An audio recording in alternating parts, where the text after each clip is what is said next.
All right, sweet. What is up, ladies and gentlemen? Welcome back to the Sydney Roosters Diehards, and welcome to Chook Chat, episode number 4. And we have a very special guest with us. As we do, we're going through the rotation of Roosters content creators. We've had so many on so far. We had Patrick Gillespie last week. We've had Norman from Sport Shed. We've had the Leaguey, but I think we've saved the best for last. And I think very appropriate that we have this man on for a very special topic tonight. We've got the great Retro Rugby League with us. Your go-to man with all merchandise and training apparel, all that kind of stuff. He's your main guy. But because of that, we saw obviously the news on Monday, and I think it's only fitting that we have this man on Retro Rugby League to discuss all the biggest things from the Roosters of the week that was, including our merch range. Retro, thanks for coming on, mate. Welcome to Chook Chat. Oh, Hainsey, you're too kind. I don't think I'm. I thought I'd be way down the list of Roosters fans that you want to talk to. So I think you're pumping my tires up too much, maybe. Mate, you're the one I needed, especially after this week. That's for sure. Like, mate, we're going through the circuit, mate. It's great that we got so many Roosters content creators in the community right this space. So, which is really good. Like when do you reckon? Like, this is obviously a personal question. When did people start to realize that you're a Roosters fan through your content? What was it? I don't know. That's like, I remember I said something in a post a while ago, and someone had a crack at me saying, "Oh, you're supposed to be neutral," and I'm thinking, I never said I was neutral. Like, yes, I cover all the teams, but I never said I was neutral. But yeah, I don't know. I mean, I think I've always just kind of been tipping along as a Roosters fan, but if you're a casual watcher and you see me in a lot of jerseys, that's a common question I get asked. Who do you go for anyway? Because I'm wearing so many teams' jerseys. So, but I do have a tattoo of Brad Fittler on my calf that's signed by the great man. So I'm locked in for life. Mate, when I saw that at the charity match, I was just like, oh my God, that is absolutely sick. I remember when you were just showing all that. It was so clean. And I think it went... But I think the one thing for me that stood out that you were a Roosters fan, that every time you talk about Souths, you never wore a South jersey. No, that's kind of my rules. There's 3 jerseys I never wear: Souths, Broncos, and Queensland. So yeah, if I lost a bet, I would. But yeah, that's my key no-go. So you'll see if I'm doing a Broncos video or a Queensland video, I'll be wearing a maroon shirt or something, but it won't be a Broncos one. And you also wear my local junior footy club for the Raiders for Canberra. Oh, yeah. Green Bank Raiders. Your brother was supposed to be buying that off me, so tell him to hurry up. But yeah, he's out in the back room. I'll tell him after this to go and get it. Yeah. But it's still on the rack over there. It gets a workout every now and then. I've got a few little local ones. I've got one in the cupboard I haven't worn yet. The Gyra Super Spuds. It's just too hot at the moment. It's a three-quarter sleeve cotton jersey. And their logo is just like a brown potato. It's pretty cool. But yeah, I've got a few local ones here. Yeah, and you've been wearing the latest. You've been wearing the 06 Heritage jersey the last couple videos around the Roosters as well, which is looking very, very clean. I have. It's a nice baggy fit. This one's currently for sale, but I'm half thinking about keeping it because it's just such a nice loose fit. But if you head to www.retrorugbyleague.com, you can steal it right from underneath my nose. There we go. First plug of the episode. All right. Try not to waste too much of your time this evening, Reg. I know you're a busy man. You know, a lot of people want to speak with you around the jersey space. I think it's fair that we just start off with the big talking points from the week that was around the Roosters. And why we have you on, mate, is that we've seen our first look of the Adidas range in store online from the Sydney Roosters. You covered it on Monday. I just want to hear your just perspective on the range so far. Yeah, so there's a few interesting things straight away. So one, the Adidas stuff in some ways is very same and some other ways very dissimilar. So starting with the training range, I just said to you this before. I mean, you're wearing last year's, I think. Yeah, it's last year's. I tried to cover the Gasol part, but try the table, it fell off already. So. But I mean, if we just put a little Adidas logo over that Castor logo, it's pretty well the same training top, except for the 3 stripes down the shoulder of the Adidas kits. So the Roosters are still seemingly leaning towards a conservative bent when it comes to their training and their off-field gear so far. I would like to hope in the future that changes a bit and we see a bit of it mixing it up, but they haven't had an appetite for that in the past. But I hope that changes. But we will see later on, not available now, but later on, the tracksuits the tracksuit top at least that we saw in that kind of foundation video or whatever that bound by foundation heritage or whatever that video legacy. That's right. That's the term. There's a long sleeve tricolor hoop retro kind of jersey. That's a bit like the Adidas long sleeve one they did for New South Wales last year. So it's not an on-field thing. Of course, we'll get the Anzac jersey again this year. And yeah, we'll talk about this in a second about a possible away jersey. Will we get a heritage as well? Might be interesting to look into that space. So, and then Indige, of course, we'll get one of those as well. So yeah, there's a lot yet to come. But when we switch over to thinking about the jersey, the on-field jersey there's a couple of differences between the player version and the retail version. So on the player version, firstly, some people said, oh, there's all the little shiny Adidas dots down the chest. That's not on the retail version. That's never on the retail version. They're the grip tabs. Yes. So that's the things that sit on the chest that help the ball stick to players' chest. So that's a player-only thing. The second, though, is that on the player cuts that we saw Teddy and DCE wearing, it had blue piping, a little bit like this jersey here, from the neck down the shoulder. The retail ones don't have that. It just blends in with the jersey, which I think looks better anyway on the retail one. The stripes down the sides didn't seem to be as kind of prominent on the retail ones, but I think that might have been just the way it was kind of folded up. Yeah, because obviously, match worn and play Roosters jerseys, they got that little V shape down the sides.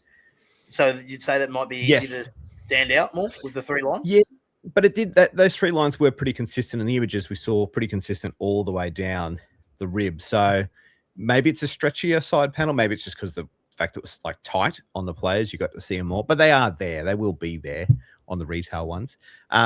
Second last thing is that on the retail versions, and we've never seen the Roosters do this before, they have silicone stick-on badges this year instead of embroidered ones. So that's new. And I know a couple of retailers have been trying to go that way for a while. The Warriors have been doing silicone patches for a while. Manly. Sharks did it for a little while and reverted back. That was when they were with kind of Dynasty. Same with the Titans. So that's kind of coming in a little bit. It's probably a little bit cheaper manufacturing-wise. And it's probably good to jump ahead of the game in terms of what the fake production companies are doing now, because they've caught up with the embroidery stuff. So that's probably a good thing. Yeah. The last one, though, and I don't know how much to read into this, but if you go on the Adidas or on the Roosters team store and you look at the model wearing the men's version, it's actually paired. The jersey is paired with white shorts. But the version we saw with Teddy and DCE had them paired with blue shorts. Yeah. So I'm not 100% sure which way that's going to go. It would seem strange to pair it all together and then say that's not what we're doing. But traditionally, the Roosters have done white shorts with a blue top. So that could be a little up in the air. Yeah, like I noticed that too with the photo shoot as well that came out yesterday. A little bit interesting. Like I thought, like with the navy shorts, and they'll probably bring us into the next part shortly. But with the navy shorts, it looks like that we're going to do all white with the away, which, funnily enough, like goes in sync with the 95 away. But there's obviously we'll speak about that shortly. But yeah, like it's a bit weird. Like I think we're like. I don't know how you feel about it, but like when I saw it with the white, I'm like, it feels a little bit weirder again because like I think we're trying to get used of the navy shorts being the home shorts with the kind of thing, but they're seeing it back to the original. I was like, oh, I was just starting to get used to it, starting to warm up to the navy shorts. But what do you think of it? Like, yeah, I don't really mind too much either way. I thought it was something different with the navy shorts, but the white ones looked very much more what we're used to seeing. And then also not having that extra bit of blue on the piping, like we mentioned, it just basically looked like every other Roosters jersey, which I'm fine with. Like that's just what Roosters do. So I'm not too fussed either way. I will say I do like the white shorts with the white away, of course, harkening back to 2002, which, fun fact, was a mistake. That happened partway through the season that they got kits mixed up. I remember, and then they kind of liked it so much. Yeah, it's on. Luke Ricketson did an interview with James Graham, I think, on the buy round. Yeah, Minnie might have been on that episode too. Yeah, But you're talking 2002 through story ones, or yeah. So they talked about I that. remember. And then this year when the Roosters did the white shorts with the white away, apparently that was an Angus Crichton request. Oh, really? Gus, man. That's the story I heard anyway, whether that be true or not. But they did go. that for a little while, and I think it's a good look. It's pretty striking and fresh. So I hope they do that. It looked good, but the away jersey with the bold black BYD logo just sort of ruined it for me. Yeah, that was odd. I wasn't, as I said at the start of the year, I wasn't a fan of that jersey. I think Castor really took their foot off the pedal last year. The contract, I think they kind of gave up trying, really. Although the BYD issue may not have been their fault. I've heard multiple stories about how that came about, but hopefully that's a thing of the past. Yeah, hope so too. But so obviously we saw the first range of Adidas, and what are your thoughts? So the couple of days before you broke this, but on the Saturday that Rebel looks like they jumped the gun a little bit with putting their Roosters merch for 2026 in store 2 days before the Roosters one did. Like, do you reckon that was a little bit of a mistake there? And what are your thoughts on that one? That seems to be, or it certainly looks like, retailers being a little bit cheeky and jumping the gun to sneak a few sales before the deadline is due. So all the retailers they all put their orders in, and then they get given a date. This is when you can release it. Whether they adhere to that or not is another question. So you'll always probably see a few sneaky retailers pop it up in store. Some of them might advertise it on their website. Some of them might just sneak them in there. So they're not necessarily supposed to do it. And I know other retailers will be a bit miffed because they're playing by the rules and these other ones aren't. But there can be consequences for that too. So it's not just it's not without any repercussions sometimes. See that? So 100%. Like I'm sure the club would be disappointed by that, but like I think that's a win for the fans. So I remember speaking to Brody about it on Sundays. Like he went in, tried on all the sizing and that, see what like a bit of a guide for what sizes would best suit you. And then come Monday morning, you put your discount in with your members code, and then you know what sizes to get, so you don't have any you get it for the first time and it doesn't fit you. So it's a win for the fans, but like for the club point of view, that you'd definitely be disappointed by that.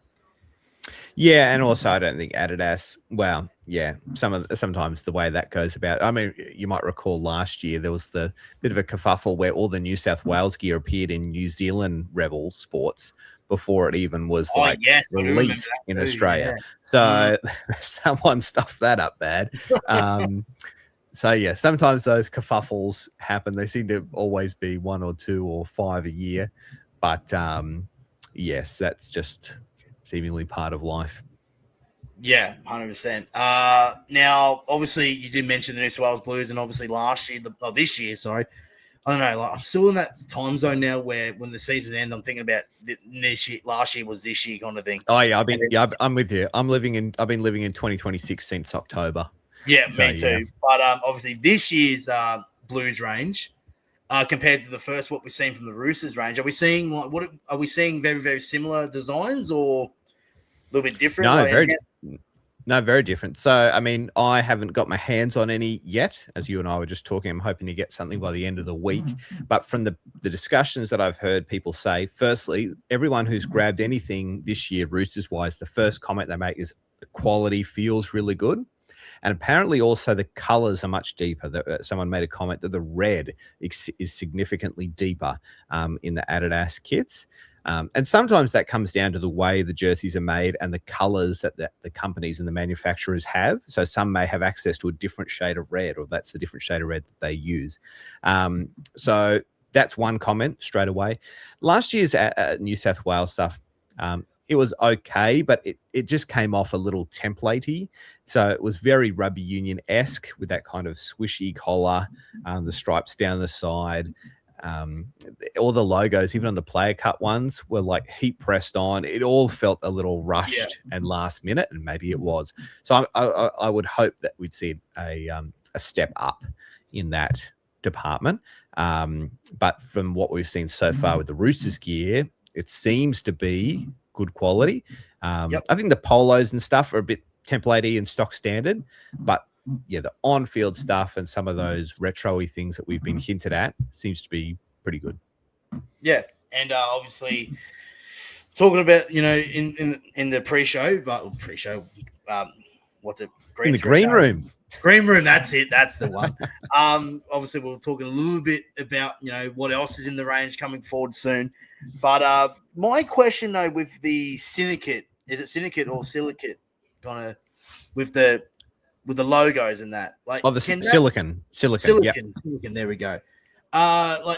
Is there a little bit too concerned about peeling off and after a couple of washes and all that kind of stuff? Like, I mean, it's certainly possible, and I had a Titans polo from a couple of years ago, but it was a couple of seasons old when I got it. It was new to me. I wore it twice, and the badge peeled off. The whole Titans logo peeled off.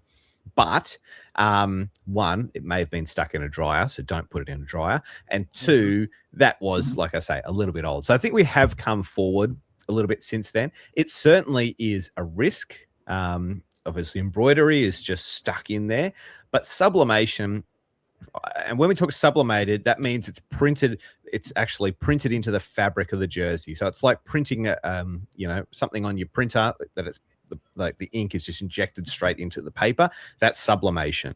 So like the jerseys behind me here with the lines that differ, that's all sublimated. Where back in the day, different layers of cotton and whatever would be sewed on top of each other to create those patterns.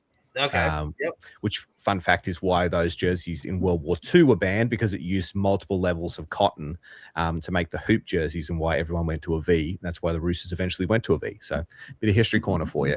But yes, so I'm not a big fan of the sublimated one for fan issues stuff, because it just looks a little cheap-ish, in my opinion. But it's good for the players because it's less friction and it's easy to print and whatever. So, we'll just see. I would say that if anyone buys anything and the badges do peel off, contact the club or contact whoever you bought it from straight away, because I would like to think that you could raise a complaint, keep your receipts, and possibly get a refund. I would choose that over just like going straight to social media and be like, these suck, because maybe that one peeled off and the next 5 won't. But we'll see. We'll see. Yeah, always good to have feedback and a bit of a guide for the next time kind of thing. I know it would suck, but there's no point like bagging the club for it. Just just a friendly heads up sometimes, just to say. And I mean, O'Neill's did it with the Dogs jerseys last year, although they were stitched around the edge. This year's Dogs jerseys don't have that stitching, but I got my hands on one of the away ones, and it seemed to be stuck on there just fine. So I think it should be okay. What they're like over the long term, like in 10, 15 years time, I'm not sure. But I mean, some of the older Dynasty stuff I've got here with those silicon logos is still fine. So, okay. Yeah. Yep. Yeah. I just wanted to ask that because like I've bought like Premier League jerseys all the time, like Liverpool and that, and like the Premier League logo, the sponsor, and all the player names. I've had it for a couple of years. Like they've started to peel off already after a couple of seasons. So I've just obviously, and that's very, very similar. And I saw that, I was like, asked the question. I was like, oh, is it going to peel like soccer jerseys do? But like, hopefully that's not the case. But like, always have a guide kind of thing with. There are other options. So you'll see the Warriors with their heritage jersey in 2024. It had like a patch, like a stitched on patch. So that's something that can be done as well. But yeah, this is probably the cheapest one would be sublimation, and I think this would be the next cheapest. Okay. So yeah, the manufacturers would prefer that. Yep, fair enough. Now on Sunday, I got sent some screenshots of potentially a leaked away jersey. Now I obviously put it on myself to put it up there just to get some attraction from the fans to see their opinions on it. Now, obviously, you covered it yesterday as well. So, obviously, it's doing the rounds in the Roosters community the last couple of days or so. Obviously, it's a bit of a surprise because we were hearing talks of the 95 away, but it appears to be similar to the 05 away. But, Yeah, if that is going to be the case of the away jersey, what are your thoughts on it? Yeah, I mean, it looks a little bit like the 05 away, mainly because it has the blue that extends down the sleeve a little bit. That's what. And then the 05 thing, of course, had like the paneling along the ribs. What makes it look like that, of course, is this will have the Adidas, if this is an accurate image, the Adidas 3 stripes down the ribs. So that's something. I think it actually looks not too dissimilar from the jersey that's behind you, the Castor one, the white away. Yes, 21-22. It's pretty similar to that, if just if the blue section went down to the sleeve. So it's something that we've seen before. It's certainly not like I'm not offended by it. I think it's fine. It looks good. Yeah. But I mean, like I said before, we've still got, I mean, that's home and away, and we know Indigenous, that'll be locked in for 3. Plus, we know the Roosters always do an Anzac Day 1, so we've got 4. But clubs do have the scope to do 5 jerseys, so they've still got 1 up their sleeve. So don't give up hope. We're due something for one, else though. yet.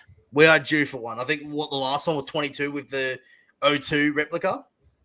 Yeah. The last time we did one. Last time we did a heritage, I believe. Yeah, well, and then use all 5 kind of thing. 5 jerseys. So I know we didn't do it last year. The year before, we didn't do one either. Yeah, I'd have to go back and have a look. Does the 2013 reunion premiership one with a little badge on the top, does that count, or is that just part of the home jersey? Which one? Remember when we played Manly at the SCG 10-year anniversary of the 2013 premiership? We had like the 10-year anniversary badge underneath the Roosters logo. No, that'd probably just be player issue only for that. So it might be this is more for 5 things that you can basically sell to the public. Sometimes you'll see a team pump out a 6th, and there's a certain few teams who may be angling for that, but we'll see where that rolls out. But there's certainly scope to. Cronulla only did 4 jerseys last year. Roosters stopped short, so I think there's some more coming, and there could be even some little surprises along the way with things that we think we're used to too. So there you go. It's a little something. So what we used to, what Bondi Blue Anzac jersey. We'll just have to wait and see, I suppose. Okay. Yeah, Retro doesn't like getting things out.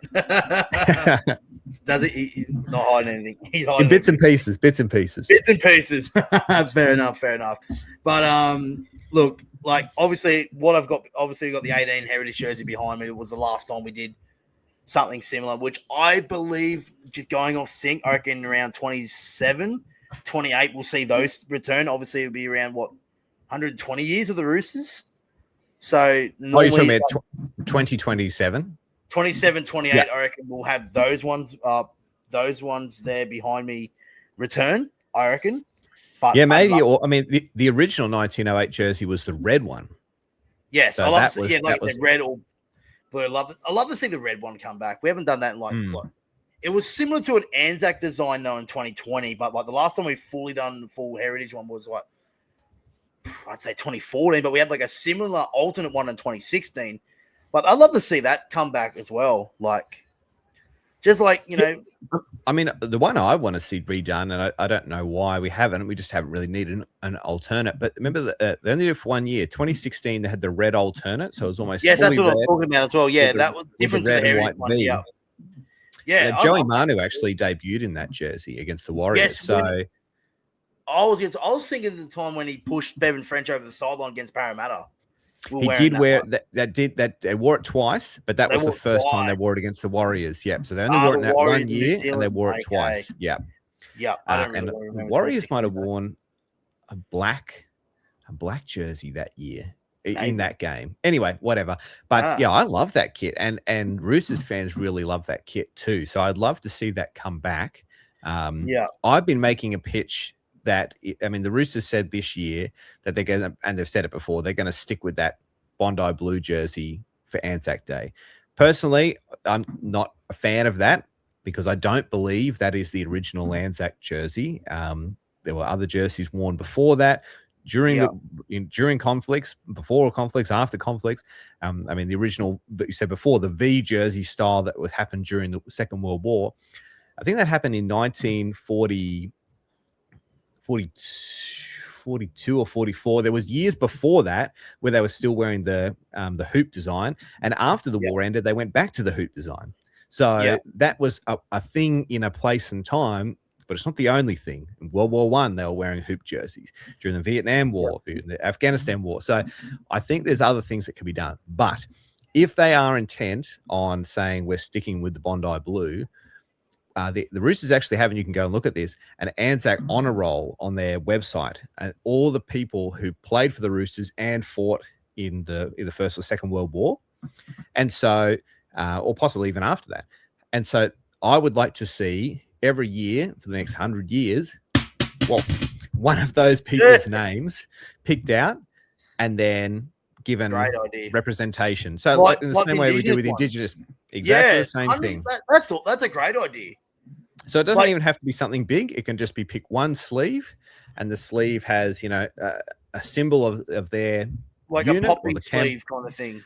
Or I would have something a bit more specialized, either the unit they are in or the campaign they fought in or something, and then their name, and it might be like a naval symbol if they're a Navy officer or whatever kind of thing. A little bit similar to the jersey that's right behind me here that told the story of Corporal Spencer Walklate. The whole jersey is pretty Red V-ish, but it's the fine details. This little patch here that has his insignia. It's actually the thing that he signed on his enlistment papers. That signature is lifted off and put on that. So I think those little tweaks could be added to the current design without too much effort to just give a little bit more punch and honor some of those both Anzacs and Roosters for possibly the next 100 years to come.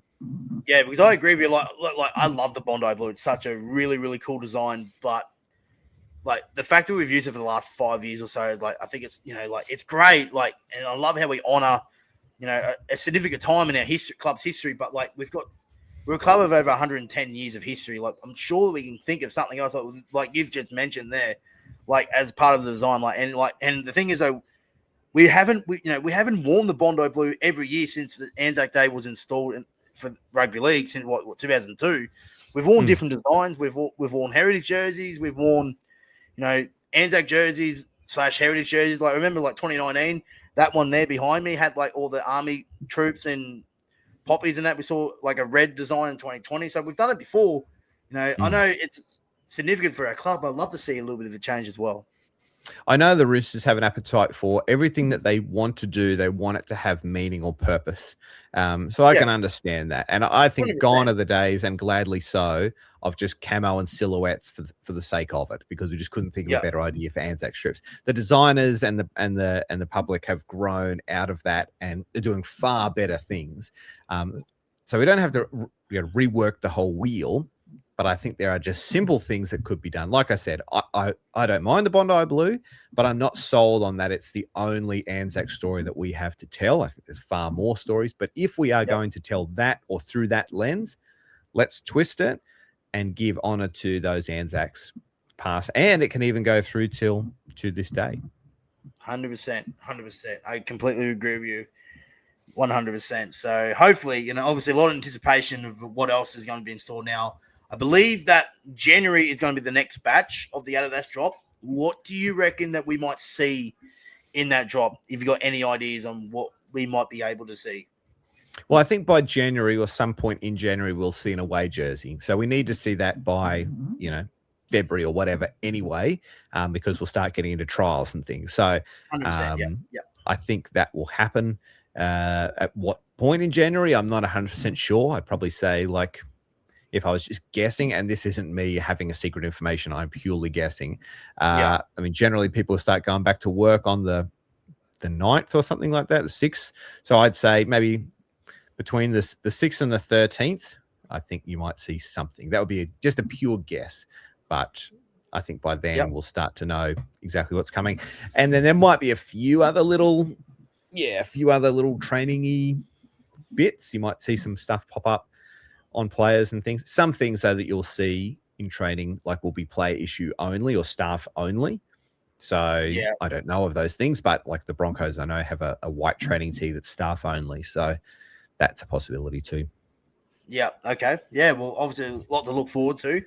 I think we're really excited for the winter range though. Like there was one detail in that promo video that we discussed, or that you discussed in your content, I did on mine as well, was the retro jacket. Yeah. That's going to be a number one seller come part of the winter range. You got, Yeah, and I was just going to say, hopefully it has the matching pants. That's what we really want. Head to toe, full speed dealer. Like, because like obviously we know Brody, and Brody is like a massive collector of the original retro designs, and he's got like a whole cupboard of them, and how rare and those jackets and that are. Like, you know, hopefully we see something very similar. But like, I love how it had the Sydney City Roosters part of it, which is just clean, like absolutely clean. That they've got, you know, the similar colors, City Roosters badge on the side. Like, it's going to be a hit seller. Like, I think that'll be the number one hit seller of our range from Adidas in our first year would definitely be that retro jacket. Yeah, I'd say so. Yeah, unless we see something else really scream off the shelves at us. But yeah, I think so. Or a heritage jersey. And I agree with you. Like that old meth head Chook, like, you know, he didn't stand the test of time as a logo going forward, but geez, he's iconic. So yeah, I'm glad to see him back for a little bit too. Yeah, he's iconic Rooster logo. It's an iconic one. As well with like I think Mike as well, like, is it a bit of a surprise that we didn't really fully drop the range all at the same time? Like, I know, like, right now we're in December, we're into the Christmas period where, you know, obviously, like, kids or anyway, like myself, and that would love to have that for Christmas and all that kind of stuff. Like, why have we like sort of done it in sections compared to just drop it all in one range? Is that like a Roosters thing, or is that like a whole NRL range thing? No, it's certainly not a whole NRL range thing. So, like, in the beginning of, when I say the beginning, I'm talking of like jersey drop season, we saw the Raiders just kind of tease some stuff. And then on their website, they had like one men's jersey of this and one ladies polo of that. And they had this kind of hodgepodge drop. So then the whole other end of the scale, which is the Broncos, kind of dropped everything all at once. Although there's still a few more pieces to roll out there too. So, it just depends on the marketing team and also like the supply chain of how they want to roll things out. So I'm assuming that behind closed doors, they've come up with a plan that says, we think if we release this, we'll sell that many units of this, and then people will double up on that for the next drop. And they must have put some kind of market data together to say that if we release it all at once, it won't work as well for us. They'll certainly be in clear air. I think the problem is sometimes clubs like rush to be first. They end up being, I mean, earlier, a month ago, I think I made 5 videos in one day because 5 clubs dropped 5 different things. So it all sucks the oxygen out of each other for trying to get eyeballs. Whereas if you're just last, then you're the only one standing on the stage with something to show. So there might be something to be said for that. Yeah. So I've always wondered why the Roosters are always the last team to do it. Like, my original theory is like, well, we usually don't change a lot because obviously we're a foundation club. We don't really go off the cuff with new designs kind of thing, obviously. But I think it was more this year we're like frustrated. Like, we know it's going to be Adidas. Like, it's going to be exciting what the Adidas range is going to be. It's like, why are we taking our time on this? But then it finally arrived, and the hype around it already has been exciting. And obviously the last day or two where we'll finally be able to get our hands on some Roosters gear for 2026. So, like you just said it there, but said it perfectly. Like, obviously every team's done it, and we're the last team to do it. All the eyeballs are going to be on us. So, look, it might be a good plan, but as fans, we're a little bit frustrated. Like, come on, we want to see this stuff come out, but then now that it's here, so like we're in love already. So, some good times. Yeah, for sure. Yeah, I think so. I think I was a little not cautious, but like, you know, I had this kind of double-edged thing of like, I like the idea of Adidas and the Roosters coming together, but like I said, I wasn't super impressed with the New South Wales stuff. So now that we're getting good quality stuff that looks cool, that's heading in a good direction. So I'm happy to wait a little bit longer. If those things keep rolling out good, we'll be disappointed though if it comes out and it's not very good. But I don't think we're heading that way. No, I don't think so either. From what I've seen, the training shorts are looking good too. Yeah, I said in my video too, that was my favorite bit. Yeah, me too. I love them. I love them. They're pretty simple. I think a lot of non-Roosters people are just be like, "Oh, what are you talking about? It's just another blue pair of shorts." But I've actually got my my Roosters Castor training shorts on. That's the best thing Castor ever did was the training Me shorts. too. So, Yeah, I've said that too. Like I'm wearing mine as well. I've got this year's ones on, and I think that's one of the best things that they done was the training shorts. They're super comfy, and hopefully Adidas ones are obviously the same as well. Yeah, and kind of like they cross into that streetwear thing. You can wear them and not look like you're just going to the gym. So yeah, and a lot of the clubs are doing that too. Like sports shorts are really coming into like their own. So I wear sports shorts. Nerdy. I wear sports shorts all the time because it's so comfy. I wear them to work. I wear them out. I just love wearing them. Like they're so comfy. Like I just picked when I went to the cricket on the weekend. I actually picked up like the Roosters not Roosters Cricket Australia's training shorts, and they're so comfy. Yeah, okay. So they're obviously ASICs as well. So very very similar to the Broncos one. So really really cool. All right, so I might touch off the training range. I think we've covered pretty much of it and the Adidas range. I think the only talking point from the news part of it, there's two things. The first one was Ruben Garrick signing with the club for 2027. Big talking point a little bit, like with obviously the departure of Marky Mark and, you know, how much left is in the tank with Daniel Tupou. And considering that we've got a lot of outside backs in the club already, what are your thoughts on this, mate? Yeah, I was slightly confused by it. Not like ultra so, but I just kind of thought like, I mean, Billy Smith, poor old Billy Smith, one of my fave players. So I just want him to stay injury free.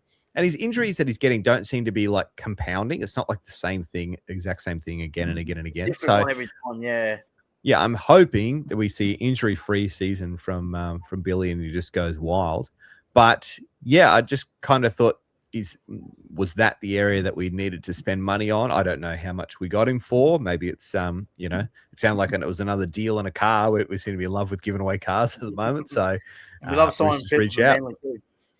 Yeah, BYD reach out, give me a car.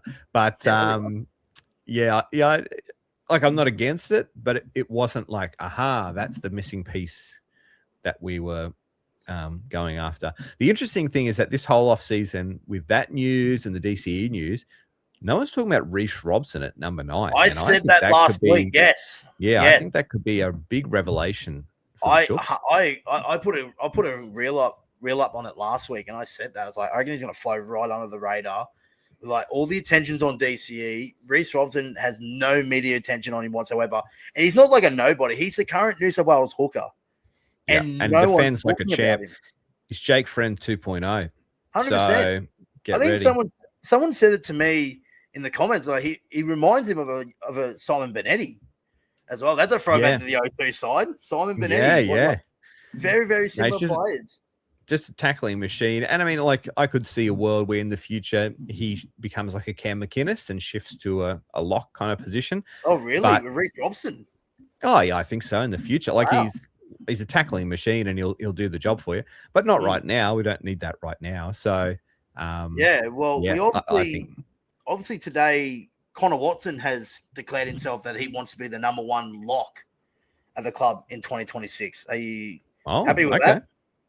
Because I think that's going to work out outside perfectly, because I reckon Hugo should be at 14 going into 2026 and then have Watto at 13.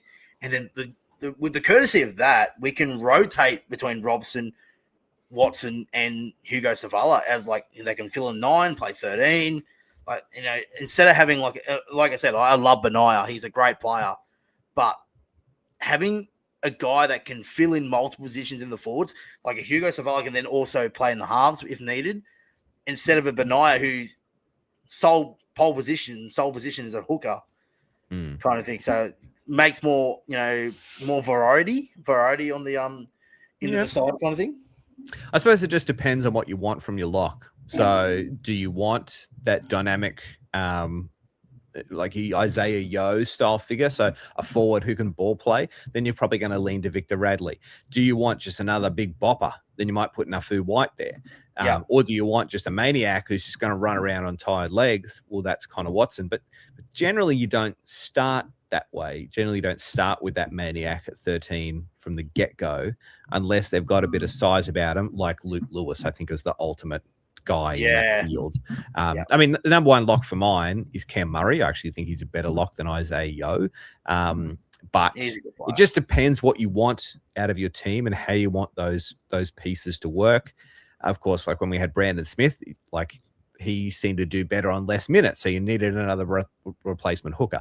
But will Reece Robson be like, I'm sweet for 80, don't take me off? So I think we'll need to see probably 10 rounds worth of football before we know exactly how the puzzle pieces fit. See, like with the Origin the last 2 seasons, we've seen Reece Robson play big minutes at Origin, and Connor Watson's come on around the 60, 65-minute mark to close out the game for New South Wales.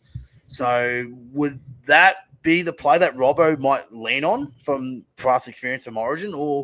But at the same time, though, you can't really have Connor Watson on for 10 to 15 minutes a game.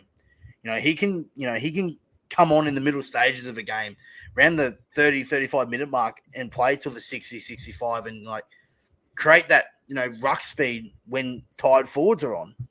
Well, sometimes you also have the issue of too many cooks in the kitchen. So I went to Dogs played the Sharks around 27 at a core. Something happened early in the game. I can't recall who went off, but someone went off injured in the halves, and it caused this huge reshuffle where I think Reed Marnie might have got injured, and Toby Sexton. Someone came on, and Burton went to center, and then there was another switch around, and Bailey Haywood came in, to the point where at one stage on a 5th tackle play with Burton, Marnie, possibly Sexton, Haywood, all out there, or Marnie wasn't out there, but there was another half out there. The ball went to Stephen Crichton, who kicked it into a corner. Sometimes having too many creative people in the middle kerfuffles things. So it might be like a DCE thing. You might go to him and say, right, how are we going to run this ship? I just want good service out of dummy half. I don't need flashy people taking the ball out of my hands. I just need them going forward and give me direct service. Cool. Then we probably don't need to carry you on the bench as an extra lock or hooker or whatever. Alternatively, DCE might say, right, there comes points in the game where I want to take my foot off the pedal in terms of the go forward, and I want to give that role to someone else. Okay, then Connor Watson comes into the game. So it's all the puzzle pieces around, not just a single thing. I think that puts it all together. Yep. Yeah, I agree with you. So it's obviously really, really interesting preseason for us, obviously, and as well with the trial games. Like, give us a little bit of an indication on which is the best way forward. And obviously, I'm prepared for that it's not going to be, click of the fingers and we're going to gel straight away. It's going to take time to build into the season. That's what Robbo loves to do. So, yeah, well, here's one for you. So we're going to come into the trial season, and we didn't see much of Nat Butcher at the end of last year, obviously through injury. Nor did we see much at all of Egan Butcher. Where are they at? Because by the time we come back in, and we've got, not Fodawaka, what's the Fiketti hanging around? Yeah. Felicity Fiketti, yep. Siwa Wong, Victor Radley, Steve. he's pushed into an edge. Blake Steve. So where obviously those guys? I can see Siwa locking down that edge back row starting role for the first 5 weeks with Victor suspended. But yeah, like Nat Butcher's still got to come back into the side.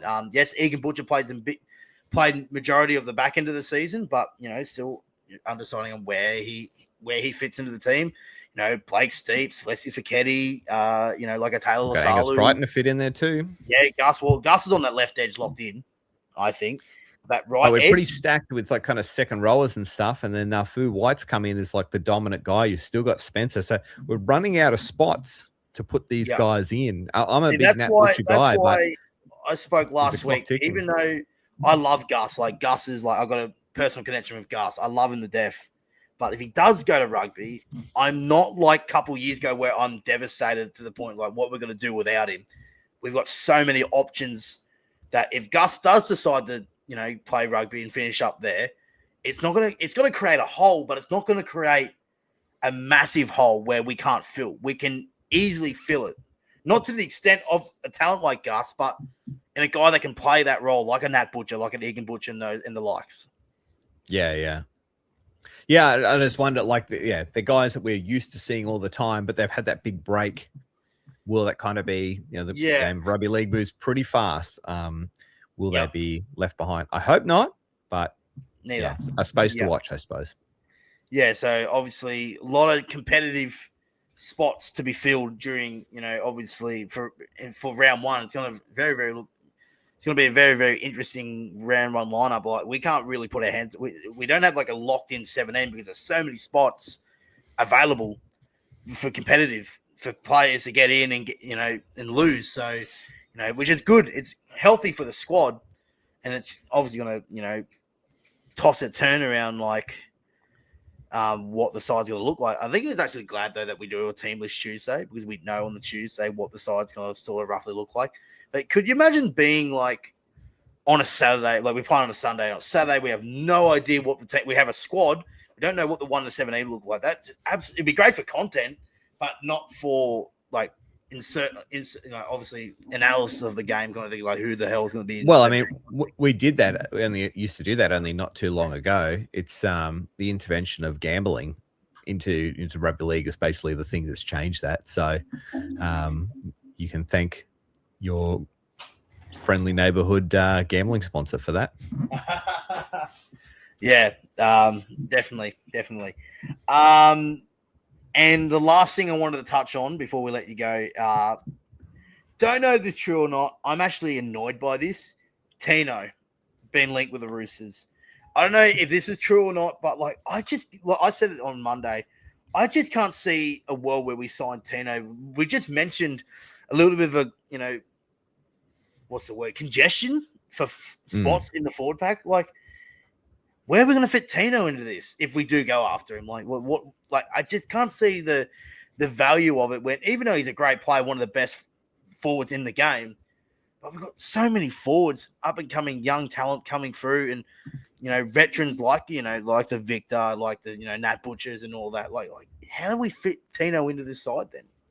With that story, has there been any report that the Roosters have actually chased him, or it's just like whispers and whatever? Just linked with the Roosters. Yeah, because we've heard this 1,000 times, right? And then Uncle Nick came out last year or so saying people just do this. They link themselves to the Roosters because it drives up their dollar value. I saw that last week. Like, Lomax was linked with the Roosters after he left Parramatta. Like, what? No, that was never happening. So apparently Parramatta have a clause in there that if he comes back to the NRL, like he's got to talk to them first anyway. So that was just that's not easy headline. It's an easy headline. Yeah. Oh, a high profile player. Let's link him with the Roosters. That'll get the clicks going. But I mean, to be fair, I don't think it's Tino doing that. It's just the managers was wheeling and dealing and doing their thing behind the scenes. If he turned up, I wouldn't say no, but I think the next big money spend that we're going to pull off is more positioned towards a Teddy replacement, and so you have to come into the market with 1 to 1.5 mil for that. Yeah, so the story going around with Michael Chammas has been reporting that rugby union player Max Jorgensen is the one that they've got their eye on. Yes, sir. I don't know anything about him. I don't watch rugby union, so I don't know if that's good or bad. Do you know his father played for the Roosters in the 90s? I did. I did. I'm familiar with that name. Not the famous try against the Broncos in '96, not the June E try, but the first try we scored that night. He chipped down the chase. Jorgensen, he'll get there, really. Yes, Jorgensen. But, I think that'd be absolutely sick if we get Max Jorgensen. I know we will link to him, but I think that'd be the perfect Teddy replacement. But like you mentioned, we don't need a Tino. That is not a priority signing for us. We got so many forwards stacked. We got stacked forwards. I mean, and don't forget the other thing is that DCE is really only a 2-year at best thing, so there will be a void there in the not too distant future. Now, Hugo may be that guy, or he may not, so we might have to go in the market there. Rodwell, they're the two. Maybe, or maybe Sam Walker 6th round. Maybe he does. So there's other things coming up where I think the Roosters will be more intent on spending their money, and I would think it'd be 1, 6, and 7, not 8, 9, and 8 and 10, and that kind of thing. Yeah. So looking at the squad balance going further, we've got 9 locked in for a while. Our 6 is locked in for a little bit longer. We've got a 7 coming into it for a year or 2. And then after that, we've got long-term 7s in mind in a Toby Rodwell, in Hugo Savala, if he stays. And then you look at our forward pack, we're stacked galore. Outside backs, wingers and centers, we're stacked galore. Fullback, I think who's the replacement for Teddy next year? Cody Ramsey, I believe. Well, And Teddy's still signed on till the end of 2027, so we'll still get 2 years like, out if of Teddy's him. like unavailable for Origin, or if he's injured, touch wood, that Mm. does not happen. But like, then we don't really have that fullback replacement. But like, it just would not be smart if we don't figure out who is the long-term successor for Tedesco, then sign Tino. Like, that I think doesn't it'll make be very interesting this year. Let's say Teddy gets picked to play for New South Wales again. I wouldn't be surprised to see Marky Mark land himself back there, because that's the other story that Michael Chammas has been saying, that they're keeping their eye on him. I mean, there was also a bit of a handshake with who's our man who went to rugby union, Suoliti. A bit of a Sonny Bill style handshake. Hey, if you ever come back, make sure you talk to us first. So all those things are floating around. And of course, the Kalen Ponga to the Roosters story never dies. Every week that's happening. Like I said on Sunday night, like, I reckon that story has been floating around ever since he joined Newcastle in 2018. Yeah. It's just such an easy headline. But I think it's fair to say that we're getting everyone else from Manly, so maybe Tommy Travojevic will come over. Turbo. Hey, there's a photoshopped him in the Roosters jersey, and he played for the Monavale Raiders, which are red, white, and blue. So yes, they are. It's not like he's not familiar with red, white, and blue. So, but no, I don't think we'll see that happen. But I don't know. I think this is probably the Roosters' best chance to win a premiership this year. Like, all the pieces are lined up, and I heard Cooper Cronk on a podcast saying the discussion would have been with DCE, if you come here, the expectation is you get us to a grand final. That's the pass mark. So anything below that will be a failure. I believe so too, because if we don't get to a grand final, there's gonna be egg on our faces with another Roosters recruitment fail. So pressure's on. Pressure is on, but we've got the squad to do it now. It's just getting it together. And I don't think it's going to come overnight. I think it's going to be, it's going to be a long grind. We're not going to see early results. I reckon come towards the back end of the season, that's when we're going to hit our straps, like a 2018-19 season. So, look, I don't want come round 5 where 3 wins, 2 losses, or 2 wins, 3 losses, and like go off the rate. Or what's the word I'm trying to say? Yeah, go off the rails. I think you really got it. Round 11 is when you make an assessment, and I think it goes for most clubs, really. But and I mean, as much as we like to say, like, oh, our club's going to do so much better this year, we're going to go up the ladder. Every other club is trying to do the same thing. So for every club you push up the ladder, you've got to push one down. So I think the Roosters are a top 4 side, and they are a grand final, potential side. I also think Brisbane haven't hit anywhere near the roof of their playing ability, and Penrith are coming back with a vengeance, and Cronulla probably still got some gears to go if they can figure a few more things out. So it's a tough competition. Yep, not going to be easy to win, that's for sure.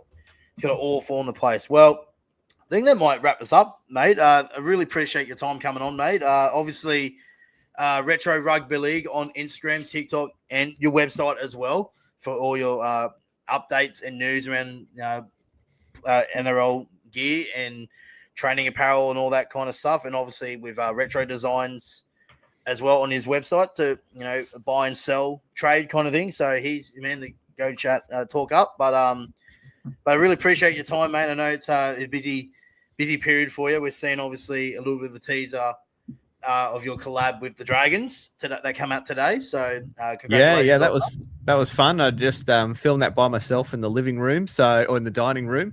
So I had to resort to some interesting tactics to get the shots I needed by myself. So I had my phone on a tripod on a skateboard on the dining table to get that final rolling shot. So that's awesome, mate. The lengths you have to go to. But can I just say to finish, one last thing? I know this is a Roosters podcast, but if you are a Tigers fan, or if you are the friend of a Tigers fan, get beside them this weekend as they meet in Pratton Park, I believe it is. I could be wrong. In Sydney, they march. This is one of the biggest things that if you have any disgruntlement with your club, people quickly take to social media or whatever. That's not the best way to deal with it. Like, go through your member channels, and so send a letter to your club if you have an issue. But in this case, they've been there, they've done that. The story has come out today that Tigers fans want refunds. Some of them want refunds on their memberships, and that's being denied. So it's just not a great look at the moment. I would say, Tigers fans, if you are genuinely aggrieved, show up to that march. Other footy fans, if you feel for their situation and you are in the vicinity, go to, Bill. People marching for South Sydney's return who weren't South Sydney fans back in the day. So if you are of that ilk, get down and get with those Tigers people. On that, if you march with the South Sydney fans in 2001 and that, you're a disgrace to the Roosters fan. No, I'm only kidding. But yeah, like great point about the Tigers. And obviously, my old man's a long-time Tigers fan / Magpies fan, and he is so distraught by this because he knows that this is the brand of the West Tigers. He knows, like, he's grateful that the Western Suburbs Magpies still play at Lidcombe Oval on a Saturday in the New South Wales Cup. He's grateful for that, and he's so glad that he still gets to watch his Magpies, but he knows that this is the West Tigers, and he's so devastated that because of Shane Richardson, before all this, he's like, I'm loving what Richo's doing with the club. Like, he's turning the corner, and then this comes out, and he's just devastated. Like, and he's a Magpies tragic, and he's doesn't that take a point to the Holland Barnes group? Like, you even got Magpies fans pissed off about this. So yeah, I mean, I was there at that jersey launch and for the Tigers, and like the mood was high. Like everyone was just like, "This is so great." All the Tigers staff and everyone who I talked to was super nice. Everyone was just like, "This is the best. We're going in a really good direction." 2 to 3 weeks later, and here we are. So I feel for those staff, and I've reached out to some of those staff to say, I hope you're still going okay. But yeah, we all want to see, I think most of us want to see just the whole situation sorted.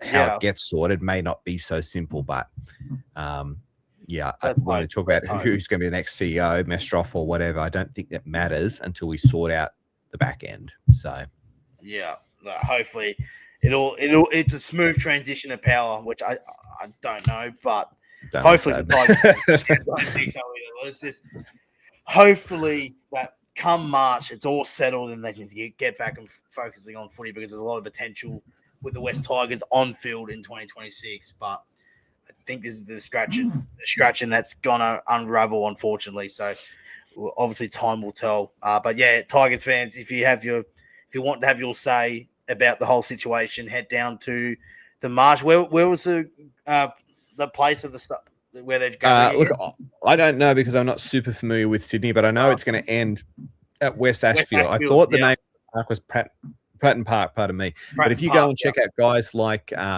Lockie Pringle or Speak Free with Matty G, NRL Fanatic, Shaq TV, all these guys on Instagram and TikTok and whatever, they're all kind of getting behind it. So they will have that information. Go and check that out. Yeah. And I'll end on this though. Like, thank God we support the Roosters. and I said it the other day. I was like, are we like all the rival clubs that hate Nick Politis wish that that was their chairman? What would the Tigers do to have Nick Politis as their chairman right now? Well, they basically did. They had like some of these clubs just work well with the dictator, and that's what Richo was. I think that's probably a little bit like what Nick Politis is. But sometimes that works. Having a benevolent dictator works well for you. But it worked for the Tigers, unfortunately. God love Uncle Nick, and what the great Jack Gibson says: winning starts in the front office. 100%. So we're glad for that. Like having like the likes of Mark Boris on the board, Luke Ricketson, like. God, I love being a Rooster supporter when this goes on. I feel sorry for you Tigers fans, but it's always in the description. It's like, thank God we support the Roosters. But anyway, mate, Retro, thank you so much for coming on, mate. Not a problem. Hope you're doing well. We'll definitely catch up throughout the year as well. We've got a couple of games up here in Brisbane, and we'll definitely try and get you on as well throughout the season on the Chook Chat as well. Sure, for sure. All right, we'll see you there. No worries. Thanks, guys. Thanks for watching. Hit that like button, subscribe, follow us on the Instagram page, and we'll see you in the next one. Until then, bye for now. Napa Chooks.